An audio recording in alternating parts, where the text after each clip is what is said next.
think one coach I think's been overlooked is Russell Martin at Southampton, who I think has done a magnificent job getting them back into the Premier League, Dave, don't you? I know the playoff final was not a brilliant watch, but a 1-0 win over Leeds sees them return to the Premier League at the first time of asking. A lot of that squad is a Premier League quality, I think it's quite clear to see. And they needed to bounce straight back. But then so did Leeds in some ways because they've got so many expensive players on their wage bill. Southampton back in the Premier League, do you think that's kind of a worthy addition back to the Premier League? Do you think they are worthy of that status? And are they better than the teams they're replacing? I don't know whether they're better than Luton, probably. I don't think they are. I think there is work to do with that squad, and it's still a lot of young players in that team as well. I think they'll all have to make additions, and I think they'll be realistic and know that the expectations are, if they can stay in the Premier League, that'll be massive for them. But the last season they were in, they were really underwhelming, and they're going to have to perform so much better than that if they want to stay up. And I think both at Ipswich and Leicester. I mean, Leicester gave them absolute battering 6-0 in a couple of weeks before the season ended. That's true. Yeah. But actually, I thought they actually performed really well in this game. I don't think Leeds' attack turned up on the day. I think they actually got in some really good positions and situations in that final third. But I actually thought Southampton actually defended really well, managed them really well, particularly some of them more dangerous players, the likes of Somerville. And Nonto. I thought they were quite quiet on the whole, to be honest. And it wasn't really actually until Dan James came to the frame they started to threaten a little bit more. So I think Leeds will be a bit disappointed on the hand. But Southampton, to be honest, I think where they have been, obviously they went on that really long run, didn't they, of being undefeated in the Championship. Yeah. They just kind of came... They almost came back from the dead in a way, because they needed. I think a lot of fans anticipated that Leeds would probably be the third team to go on, but what a performance! And it's great to see them back in the league, to be honest, because they've been a mainstay in the Premier League, for a long time, to be honest.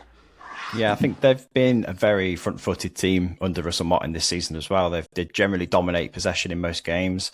And this is one of those games where they actually conceded more possession than they normally would. I think they had fewer than 50% of the ball.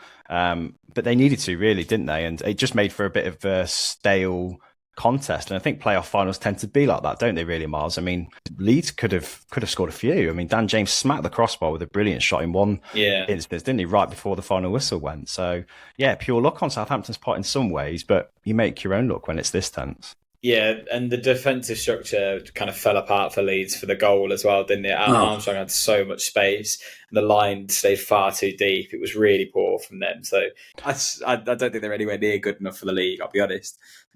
They'll shoot straight back down. I think the thing is, you talk about some of those players and say, they're Premier League quality because we're used to seeing them play in the Premier League. But let's not forget, Southampton were terrible in the Premier League for a while and kind of were kept up by a few good players that have moved on since. Like, they don't have Ward-Prowse anymore, for example.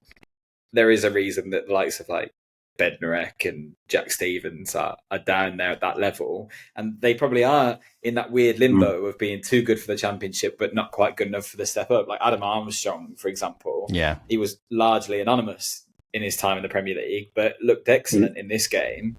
So it's hard to see where Southampton kind of go from here. They'll need some heavy recruitment. They obviously got a lot of money in for the likes of Romeo Lavia last year. I don't know how much of that they've got left floating around, but we'll see. I think coming off the back of a season where all of the promoted teams got relegated again, there's obviously a lot of sceptical eyes going to be on the promoted sides this season. And you look at Ipswich and what McKenna has been doing there, and it's a huge jump for League One players to have got promoted again, and then they've got to find their feet in the Premier League. But you trust that coach is good enough to maybe do it. You look at Leicester, they've obviously got some recent history in the Premier League that's outstanding. They've got some money behind them. They've got some good players in that squad. I look at Southampton, I think, you are the Sheffield United of the bunch, aren't you? I don't have much hope for them. I think what did actually, I think Luton were quite fortunate, really, that so many players were actually made they actually made the jump up to the Premier League level. I think surprised so many people. Whereas I don't think you can afford to take that risk too often. And I do think they will need to get some additions in. Clearly. You mentioned there Adam Armstrong. I think the last time he was in the Premier League, he scored 2 goals in all season. Yeah. But prolific in the Championship. But now he's 27 years of age. You know, it was a big talent when he came through at Newcastle. If he doesn't fulfil that potential now, then, you know. But then saying that, look at Solanke. Because we said the same thing about Solanke at first. Yeah. When he first came into the Premier League, he didn't look up for it. Was great in the Championship. Matured a bit, got older, learned his trade a bit more, and he had a great season. So it's not to say that they can't improve, but I don't know. I don't want to get carried away with them. No, well, they've had to commit 20 million, I think, to Harwood Bellis now after his loan's been made permanent. There's an obligation to buy. That's a heck of a lot of money to be having to shell out as well. So they've committed that already quite early in the window. But Kyle Walker-Peters, I thought, was by far the best player on the pitch, and he's a definite Premier League player. I quite like Aribo as well. He was quite a tricky option as well. So they've got a few players there that I think they've could recruited cause well problems. in the past. They've obviously got this tradition of buying Manchester City youngsters. When they had obviously Jason Wilcox there, who obviously knew quite a bit about that academy. So if they can, exploit that loan system again and get a couple of good talented young players in, I think that will do them the world of good. But they need to recruit smartly.